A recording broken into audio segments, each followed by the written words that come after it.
sesampainya di medan perang, akhirnya Destorastro tadi lalu pada saat itu mematak Aji Panglebur Sekti. Aji Panglebur Sekti, jika musuh berhasil dipegangnya, maka akan menjadi abu. Jika dipegangnya bisa hancur menjadi abu, hancur berkeping-keping. Pada saat itu berhasil mengundurkan pasukannya, berhasil membentukkan pasukan raksasa. Tinggal si Patih Haswaninda dan satunya lagi Hantu Agni tadi maju berperang. Akhirnya berperang melawan si Pandu. Akhirnya si Pandu mengeluarkan panah pangrewatannya hingga membuat Patih Haswaninda tadi badar atau berubah menjadi seekor kuda, yaitu Jaran Sembrani, berubah menjadi Jaran Sembrani dan pergi. Dan juga si Patih Hantu Agni tadi panahnya oleh si Pandu dengan panah pangrewataan berubah atau badar menjadi Hantu Agni atau seperti hantu api, bola api seperti itu, dan juga hilang.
Wilujeng Rayu pemirsa, jumpa lagi bersama saya Ari Bayu dalam acara Obrolan Budaya Nusantara. Dalam kesempatan kali ini kita masih membahas tentang epos Mahabharata. Mungkin banyak dari pemirsa yang masih penasaran apa saja kisah dan lakon yang ada di dalam epos tersebut.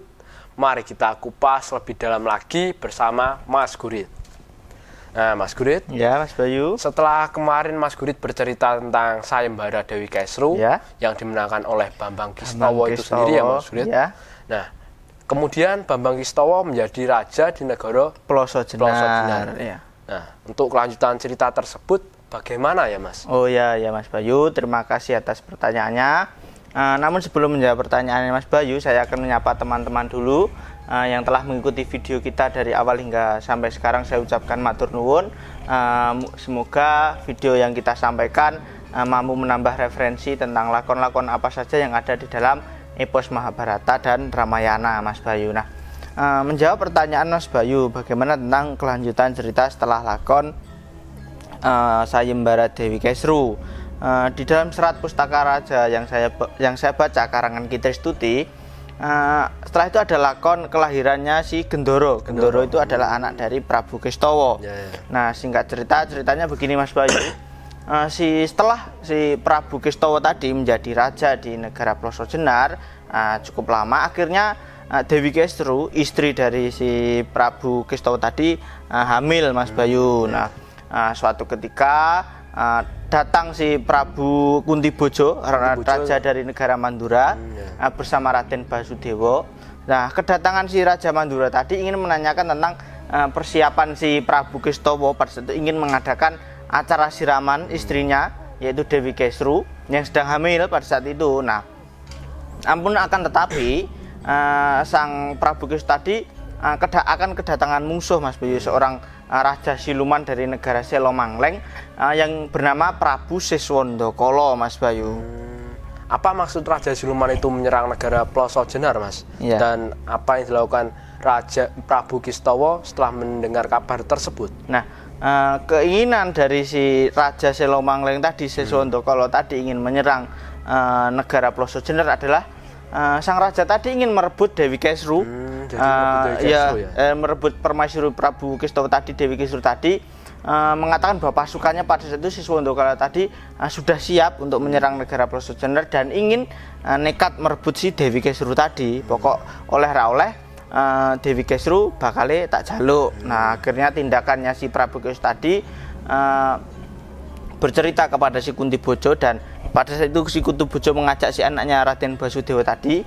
Basudewa pada itu bersedia ingin membantu si Raja Plosojenar Prabu Kestowo tadi untuk nyernake musuh Prabu Siswandakala tadi. Basudewa akhirnya bersedia menjadi pemimpin perang pada saat itu, memimpin pasukan untuk melawan raja dari negara Singlomangling tersebut. Basudewa ya, Mas? Nah, akhirnya berangkatlah si Basudewa tadi bersama pasukannya. Nah, di tempat lain di negara Singlomangling tadi, Prabu Siswandakala tadi tidak menerima keinginannya untuk memperistri Dewi Kesru tadi, ditolak oleh Raja Plosojenar. Jadi keinginannya sudah ditolak oleh Prabu Kestowo pada saat itu. Terus apa yang dilakukan, Mas? Maka dari itu dia mengutus patih kembarnya. Dia mempunyai seorang patih kembar, yaitu bernama Haswaninda dan Hantu Hakni. Pada saat itu diutus oleh sang Raja Siswandakala tadi untuk menyerang negara si Plosojenar tadi, untuk menghancurkan negara Plosojenar dan membawa Dewi Kesru kembali ke negara Singlomangling untuk dijadikan permaisuri sang Raja Siswandakala tadi.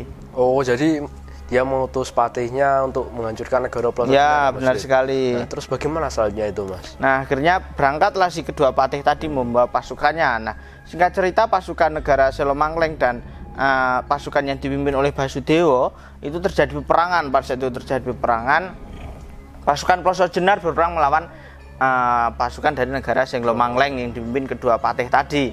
Nah, Raden Basudewa pada saat itu melawan kedua patih, yaitu Patih Haswaninda tadi dan Hantu Hakni tadi. Dia kewalahan pada saat itu si Raden Basudewa, karena jika salah satu dari raksasa tadi mati lalu dilompati oleh kembarannya tadi, bisa hidup lagi, Mas Bayu, bisa hidup lagi. Begitu Jadi, terus begitu terus polanya seperti itu terus. Akhirnya si Prabu Kestowo tadi mengutus patihnya, Prabu Kestowo Raja Plosojenar mengutus patihnya untuk meminta bantuan ke negara Astina, karena melihat si Raden Basudewa tadi kewalahan, Mas Bayu. Akhirnya di negara Astina, Prabu Abiyasa itu kedatangan tamunya Patih Srayosomo, patihnya si Prabu Kestowo tadi, Raja Plosojenar tadi, mengatakan bahwa ia diutus oleh Prabu Kestowo meminta bantuan karena negaranya Plosojenar sedang dalam bahaya karena dikepung oleh raja dari negara Singlomangling, utusannya Raja Singlomangling tersebut. Pada saat itu akhirnya si Prabu Abiyasa tadi mengutus ketiga orang anaknya, Mas Bayu, ketiga putra dari negara Astina, Mas Bayu. Oh, jadi Raden Prabu Abiyasa tadi mengutus ketiga anaknya, Mas? Ya, mengutus ketiga anaknya, si Destorastro, Pandu, dan si Yomowidura untuk membantu negara Plosojenar yang sedang dalam ancaman tersebut. Nah, sesampainya di medan perang, akhirnya Destorastro tadi lalu pada saat itu mematak Aji Panglebur Sekti. Aji Panglebur Sekti, jika musuh berhasil dipegangnya, maka akan menjadi abu. Jika dipegangnya bisa hancur menjadi abu, hancur berkeping-keping. Pada saat itu berhasil mengundurkan pasukan, berhasil membentukkan pasukan raksasa. Tinggal si Patih Haswaninda dan satunya lagi Hantu Hakni tadi maju berperang. Akhirnya berperang melawan si Pandu. Akhirnya si Pandu mengeluarkan panah pangrewatannya hingga membuat Patih Haswaninda tadi badar atau berubah menjadi seekor kuda, yaitu Jaran Sembrani, berubah menjadi Jaran Sembrani dan pergi.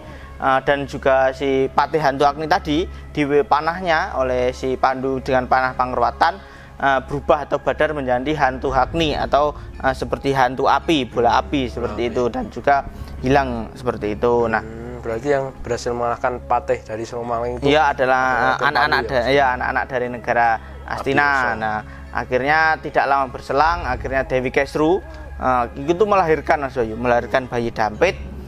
Laki-laki diberi nama Raden Gendoro, dan yang putri diberi nama Dewi Gendari. Pada saat Gendoro itu dan Gendari. Ya, Gendoro dan Gendari. Nah, terus cerita selanjutnya itu bagaimana, Mas? Sebelum Mas Gurit cerita lebih lanjut lagi, silahkan diminum dulu, Mas. Oh iya, Mas Bayu. Nah, mungkin pemirsa penasaran cerita dari Mas Gurit, tapi sebelumnya kita minum dulu.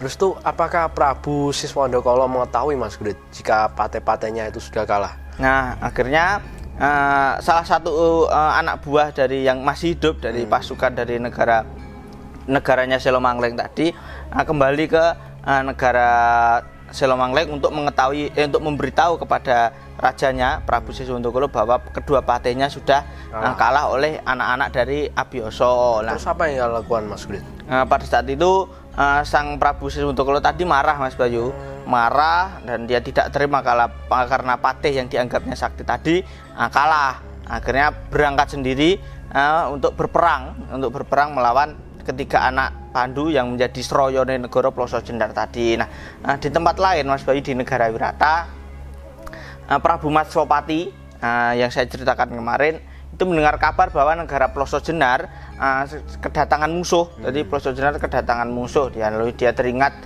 bahwa dia memiliki 8 pusaka ampuh yang terkumpul dan menjadi satu, yang bernama disebut juga pusaka Pisocoro Jobali, sebuah pusaka tinggalan dari Prabu Basupati, ayah dari Prabu Matswapati. Yang kemarin Mas Gurit pernah ceritakan. Ya, pernah saya ceritakan. Nah, pas saat itu sang raja ingin membantu negara Ploso Jenar tadi dengan menggunakan pusaka-pusaka tersebut, Pisocoro Jobali tadi. Akhirnya berangkatlah si Prabu Matswapati menuju ke negara Ploso Jenar. Nah, sesampainya di negara Ploso Jenar, Prabu Kestawa tadi kedatangan tamunya itu Prabu Matswapati, juga raja ayah dari Basudewa, Prabu Kuntibojo tadi sudah berada di situ, juga Abiyasa juga di situ. Pada situ sudah bersuka cita karena pasukan Ploso Jenar dikiranya sudah kalah karena patihnya sudah kalah, dan juga bersuka cita atas kelahiran anak-anak dari Ploso Jenar, dari keturunan dari negara Ploso Jenar, yaitu lahirnya si Gendoro dan Gendari tadi. Nah, pada saat itu tiba-tiba di alun-alun negara Ploso Jenar si Prabu Siswandokolo tadi mengamuk, Mas Bolu. Mengamuk karena tadi dilapori bahwa patihnya sudah tidak terima karena patihnya sudah kalah tadi. Dia mengamuk di negara Ploso Jenar tadi. Nah, terus siapa yang dapat menandingi itu, Mas? Pada saat itu si Prabu Matswapati tadi akhirnya membawa salah satu anak dari Kestawa yang laki-laki, yaitu si bernama Gendoro tadi, membawa si Gendoro yang masih bayi tadi dipegangi oleh salah satu pusaka dari Pisocoro Jobali yang berwujud batu yang bernama Selomati Wahni tadi. Nah, bayi tersebut akhirnya dibawa ke peperangan untuk menandingi si Prabu Siswandokolo tadi. Masih bayi ya itu? Masih bayi. Akhirnya bayi tersebut oleh Matswapati dilemparkan dan tepat mengenai Prabu Siswandokolo tadi, hingga membuatnya tewas terkena timpukan batu Selomati Wahni tadi, karena batu tersebut juga salah satu pusaka yang ampuh. Jadi di situ agar mendapatkan image bahwa si yang bisa membunuh si Siswandokolo tadi anak dari Prabu Kestawa tadi yang bernama Gendoro tadi, yang oleh si Matswapati dipegangi batu pusaka tadi. Akhirnya suksma si Prabu Siswandokolo tadi setelah meninggal, suksma tadi menyatu bersama raganya si Gendoro yang masih kecil tadi. Jadi suksmanya Siswandokolo menjadi satu, masuk ke dalam raga si Raden Gendoro tadi, anak dari Bambang Kestawa tadi, Mas Bayu. Oh, jadi akhirnya Prabu Siswandokolo itu kalah dengan bayinya Gendoro tadi dengan menggunakan Selo Mahti Wahnu. Nah, itu tadi, Mas Bayu. Nah, sedikit cerita tentang kelahirannya si Raden Gendoro dan Gendari, penerus tahta dari negara Ploso Jenar, dan juga si kematian si Prabu Siswandokolo tadi yang ingin merebut Dewi Kestru dari tangan si Prabu Kestawa tadi, Mas Bayu. Terima kasih Mas Gurit atas Mas Bayu.